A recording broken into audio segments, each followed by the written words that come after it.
5 KG ওজনের নদীর বড় একটা রুই মাছ। সেই মাছটা আজকে আমি একদম ভিন্নভাবে রান্না করেছি বন্ধুরা, এবং তোমাদের সাথে শেয়ার করেছি একদম ঘরোয়া পদ্ধতিতে। হ্যালো এভরিওয়ান, আসসালামু আলাইকুম। সবাই কেমন আছেন? আশা করি ভালো আছেন। আমি লামিয়া ঢাকা থেকে জয়েন আছি আপনাদের সাথে। আজকে খুবই মজাদার একটা রেসিপি শেয়ার করব আপনাদের সাথে, মাছের রেসিপি। তো এই মাছগুলো আমি আজকে রান্না করব। নিয়েছি সব কিছু কেটে কুটে। টমেটোটা কিন্তু আমি ছিলে নিয়েছি, কারণ এই টমেটোটা যখন আমি প্রসেসিং করব মশলার সাথে তখন একদম মানে গলে যাবে, সেভাবে রান্নাটা করব আজকে।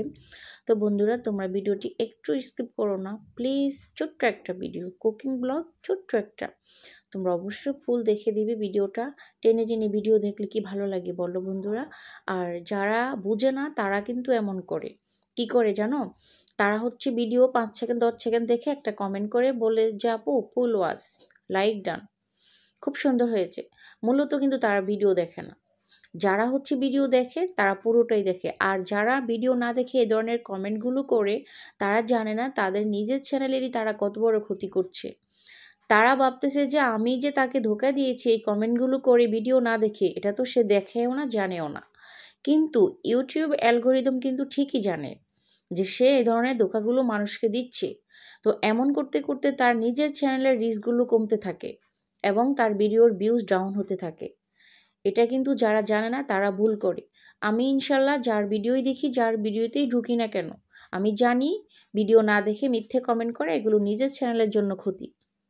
তাই তাই আমি চেষ্টা করি ছোট ভিডিও হলে হাতে রেখে দেখে কমেন্ট করি, লাইক করি। আর বড় ভিডিও হলে 10-12 মিনিটের আমি কয়েক মিনিট দেখে লাইক কমেন্ট করি, ভিডিওটা রেখে দেই, আমি আমার কাজ করি, ভিডিওটা ডান হয়ে যায়। তোমরা চাইলে এমন করতে পারো। তো যাই হোক, আমি আমার রান্নার মূল কাজে চলে আসি। এখানে আদা রসুন পেস্ট, হলুদ মরিচ লবণ, জিরার গুঁড়ি না, জিরাটা আজকে বেটে দিয়েছি। বাটা মশলায় তরকারি রান্না করলে কিন্তু অসাধারণ হয়, যে কোনো তরকারি মাশাল্লাহ কি বলবো, অনেক বেশি মজা হয়। ঠিক আছে? তো এই দেখো পেঁয়াজের সাথে কিন্তু আমি আমার টমেটোটাকে আজকে একদম সম্পূর্ণ মিলিয়ে নিব, একদম মাখা মাখা করে মিলিয়ে নিব। আর এইভাবে মাছ ভুনা করলে কিন্তু মাংসের স্বাদ পাওয়া যায়। যেহেতু আমার মাছটা অনেক বড়, তাই আমি অনেকটা মাংসের মধ্যে রান্না করতেছি সব মশলা দিয়ে। অবশ্যই কিন্তু মাছের মধ্যে রসুন বাটা আদা বাটা দিলে কিন্তু এর স্বাদ দ্বিগুণ বেড়ে যায়। অনেকে আছে মাছের মধ্যে রসুন বাটা খেতে চায় না। তো আমার মাছটা 5 কেজি ওজনের ছিল, আমি তোমাদেরকে ফুল দেখাতে পারিনি। এই যে আমার মাথাটা দেখো। তো তোমরা অবশ্যই মশলাকে এভাবে করে রান্না করে একবার দেখো, একদম অনেক মানে মাংসকেও হার মানাবে, এত বেশি মজা হয়। তো দেখো আমি আমার সেই মশলার উপরে মাছগুলোকে দিয়ে দিয়েছি, আর কয়েকটা কাঁচা মরিচ দিয়েছি। এখন এটাকে জাস্ট 1 মিনিটের মতো এভাবে রান্না করব, নাড়াচাড়া করব না। তারপর হচ্ছে আমি এখানে একটু গরম পানি অ্যাড করে দিব আমার পরিমাণ মতো। তোমরা তোমাদের ঝোলের পরিমাণ বুঝে পানি দিবে। আমি এটাকে হচ্ছে আজকে মাখা মাখা করব, বেশি করব না।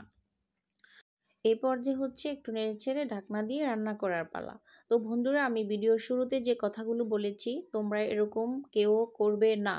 কারণ আমরা যাদেরকে ধোঁকা দিচ্ছি, আমরা মনে করি যে আমাদের চালাকিটা কেউ দেখে না, কেউ বুঝতেছে না, কিন্তু ইউটিউব অ্যালগোরিদম ঠিকই দেখে। এভাবে কিন্তু দীর্ঘদিন করতে করতে চ্যানেলের রিস্ক কমে যায়, চ্যানেল ডাউন হয়ে যায়, ভিডিওতে ভিউজ আসতে চায় না।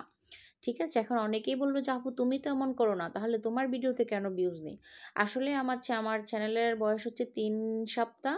আমি 2 সপ্তাহ পর থেকে আমার চ্যানেলে আমি লাইভ করা শুরু করে দিয়েছি। আর লাইভ করলে কিন্তু ভিডিওতে ভিউজ কম আসে, এটা সবাই জানে। তো যার ভিডিও দেখি ফুল দেখি। তো আজকের ভিডিও এখানে শেষ করলাম। আল্লাহ হাফেজ।